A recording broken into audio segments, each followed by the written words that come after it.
Hello friends ମୁଁ ତପନ ଆଜି ଆମେ ପଢ଼ିବା ଓଡ଼ିଶାର ଇତିହାସ ଏବଂ ସଂସ୍କୃତି ସୋମବଂଶୀ ରାଜା ବଂଶ। ଇନ୍ଦ୍ରରଥଙ୍କ ପରେ ଚଣ୍ଡିହାର ଦ୍ୱିତୀୟ ଯଯାତି ସିଂହାସନ ଆରୋହଣ କରିଥିଲେ। ରାଜେନ୍ଦ୍ର ଚୋଳଙ୍କ ହାତରେ ଇନ୍ଦ୍ରରଥଙ୍କ ମୃତ୍ୟୁ ବାସ୍ତବିକ ସୋମବଂଶ ଶାସନର ଅରାଜକତା ସୃଷ୍ଟି କରିଥିଲା। ସେହି ଘଡ଼ି ସମୟ ମୁହୂର୍ତ୍ତରେ ମନ୍ତ୍ରୀମାନେ ଚଣ୍ଡାହାର ଦ୍ୱିତୀୟ ଯଯାତିକୁ ସୋମବଂଶୀଙ୍କ ରାଜା ରୂପେ ଘୋଷଣା କରିଥିଲେ। ଦ୍ୱିତୀୟ ଯଯାତି ଥିଲେ ଅଭିମନ୍ୟୁଙ୍କର ପୁତ୍ର ଏବଂ ବିଚିତ୍ର ବୀରଙ୍କ ପୌତ୍ର। 1023 ଖ୍ରୀଷ୍ଟାବ୍ଦରେ ସିଂହାସନ ଆରୋହଣ କରିଥିଲେ, ଉତ୍କଳ ଅଧିକାର କରିଥିଲେ। ଦ୍ୱିତୀୟ ଯଯାତି ସିଂହାସନ ଆରୋହଣ ସହିତ ସୋମବଂଶୀ ଇତିହାସ ଏକ ନୂତନ ଯୁଗର ସୂତ୍ରପାତ ହୋଇଥିଲା। ସିଂହାସନ ଆରୋହଣ ପରେ ସେ ଉତ୍କଳ ଉପତି ଦୁଷ୍ପ୍ରୟୋଗ କରିଥିଲେ।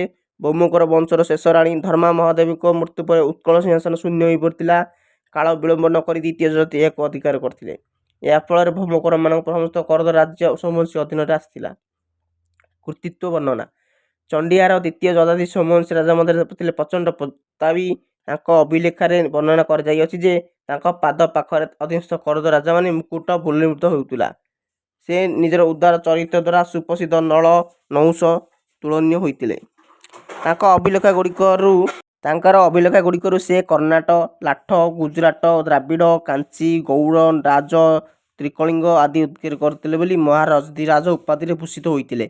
ଅବଶ୍ୟ ଏହି ସମସ୍ତ ରାଜ୍ୟ ଜୟ କରିବା ବର୍ଣ୍ଣନା ଅତିରଞ୍ଜିତ ହୋଇପଡ଼ିଛି। ରାଷ୍ଟ୍ରକୂଟମାନଙ୍କ ସହିତ ସମ୍ପର୍କ। ଦ୍ୱିତୀୟ ଯଯାତି ପଡ଼ୋଶୀ ରାଜ୍ୟଗୁଡ଼ିକ ସହିତ ସୁସମ୍ପର୍କ ରଖିଥିଲେ। ମୁଖ୍ୟତଃ ରାଷ୍ଟ୍ରକୂଟମାନଙ୍କ ସହିତ ତାଙ୍କର ସମ୍ପର୍କ ଅତୁଟ ଥିଲା, କାରଣ ସେହି ସମୟରେ ରାଷ୍ଟ୍ରକୂଟ ଶାସକ ତୃତୀୟ କୃଷ୍ଣ କୌଶଳ ଅଥବା ଉତ୍କଳ ଅଧିକାର କରିଥିବାର ସାମାନ୍ୟତମ ପ୍ରମାଣ ମଧ୍ୟ ତାଙ୍କ ଅଭିଲେଖରେ ଜଣାପଡ଼ିନାହିଁ। ଅତଏବ ରାଷ୍ଟ୍ରକୂଟମାନଙ୍କ ସହିତ ତାଙ୍କର ସୁସମ୍ପର୍କ ଥିବା କଥା ଜଣାପଡ଼ିଥାଏ। ବ୍ରାହ୍ମଣ ଧର୍ମର ପୃଷ୍ଠପୋଷକତା।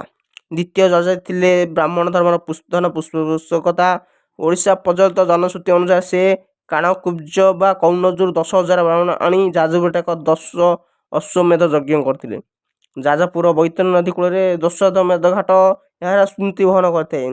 ଦ୍ୱିତୀୟ ଯଯାତିଙ୍କର ଏହି ମହତ୍ କାର୍ଯ୍ୟର ସ୍ମୃତି ଏବେ ଓଡ଼ିଶାର ପୁରପଲ୍ଲୀରେ ଜୀବନ୍ତ ହୋଇ ରହିଛି।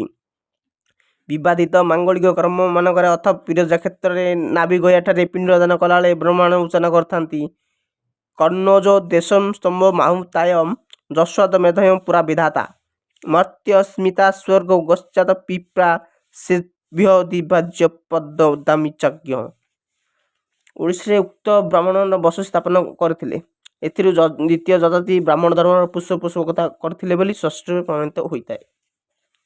ଲିଙ୍ଗରାଜ ମନ୍ଦିର ନିର୍ମାଣ। ଦ୍ୱିତୀୟ ଯଯାତି ସମୟରେ ଲିଙ୍ଗରାଜ ମନ୍ଦିର ନିର୍ମାଣ କାର୍ଯ୍ୟ ଆରମ୍ଭ ହୋଇଥିଲା। ଏହା ପରବର୍ତ୍ତୀ ଶାସକ ଉଦୟୋତ୍କଚ ସମୟରେ ଘଟିଥିଲା ପରିସମାପ୍ତି। ଅବଶ୍ୟ ଦ୍ୱିତୀୟ ଯଯାତି କୁଳଦେବୀ ଥିଲେ ପଞ୍ଚାମ୍ବରୀ ଭଦ୍ରାମ୍ବିକା, ଯିଏକି ଦୁର୍ଗାଙ୍କ ଅନ୍ୟ ଏକ ରୂପ ବୋଲି ବିବେଚିତ ହୋଇଥାନ୍ତି। ଶୈବ ଓ ବୈଷ୍ଣବ ଧର୍ମର ସମନ୍ୱୟ। ଦ୍ୱିତୀୟ ଯଯାତିଙ୍କ ସମୟରେ ବୈଷ୍ଣବ ଓ ଶୈବ ଧର୍ମର ସମନ୍ୱୟ ସ୍ଥାପିତ ହୋଇଥିଲା। ଖୁବ୍ ସମ୍ଭବତଃ ସେ ପୁରୀ ଜଗନ୍ନାଥ ମନ୍ଦିର ନିର୍ମାଣ କାର୍ଯ୍ୟ ଆରମ୍ଭ କରିଥିଲେ। ପରବର୍ତ୍ତୀ ସମୟରେ ଚୋଡ଼ଗଙ୍ଗଦେବ ଏହି ଅସମାପ୍ତ କାର୍ଯ୍ୟ ସମାପ୍ତ କରିଥିଲେ। ଏହି ସମ୍ପର୍କରେ ବିଶଦ ଭାବରେ ଆଲୋଚନା ଚୋଡ଼ଗଙ୍ଗଦେବ ଓ ଜଗନ୍ନାଥ ତତ୍ତ୍ୱରେ କରାଯାଇଅଛି। ସମୟର ଅଭାବ ଓ ଦ୍ୱିତୀୟ ଯଯାତିଙ୍କ ପାରିପାର୍ଶ୍ୱିକ ଅବସ୍ଥିତି ଜଗନ୍ନାଥ ମନ୍ଦିର ନିର୍ମାଣ କାର୍ଯ୍ୟକୁ ଅସମାପ୍ତ ରଖିଥିଲା। ମୂଲ୍ୟାୟନ। ଦ୍ୱିତୀୟ ଯଯାତି ଥିଲେ ସୋମବଂଶୀମାନଙ୍କ ମଧ୍ୟରେ ଅନ୍ୟତମ ଶାସକ। ସୋମବଂଶୀ ରାଜା ଯେତେବେଳେ ଅରାଜକତା ମଧ୍ୟ ଦେଇ ଗତି କରୁଥିଲେ, ସେତେବେଳେ ସେ ସିଂହାସନ ଆରୋହଣ କରି ଏହାକୁ ସ୍ଥିତିକୁ ସୁଦୃଢ଼ କରିଥିଲେ। ସେ ମଧ୍ୟ ରାଜ୍ୟ ବିସ୍ତୃତ ଘଟାଇଥିଲେ। ତାଙ୍କ ସାମ୍ରାଜ୍ୟ ପୂର୍ବରୁ ଗଙ୍ଗବଗୋସାଠାରୁ ପଶ୍ଚିମରେ ସମ୍ବଲପୁର ପର୍ଯ୍ୟନ୍ତ ଏବଂ ଉତ୍ତର ଦଣ୍ଡକଭୁକ୍ତିଠାରୁ ଦକ୍ଷିଣରେ ଗଞ୍ଜାମ ପର୍ଯ୍ୟନ୍ତ ସୁବିସ୍ତୃତ ଥିଲା। ତାଙ୍କରି ପୃଷ୍ଠପୋଷକତାରେ ଓଡ଼ିଶାରେ ବ୍ରାହ୍ମଣ ଧର୍ମ ସୁପ୍ରତିଷ୍ଠିତ ହୋଇଥିଲା।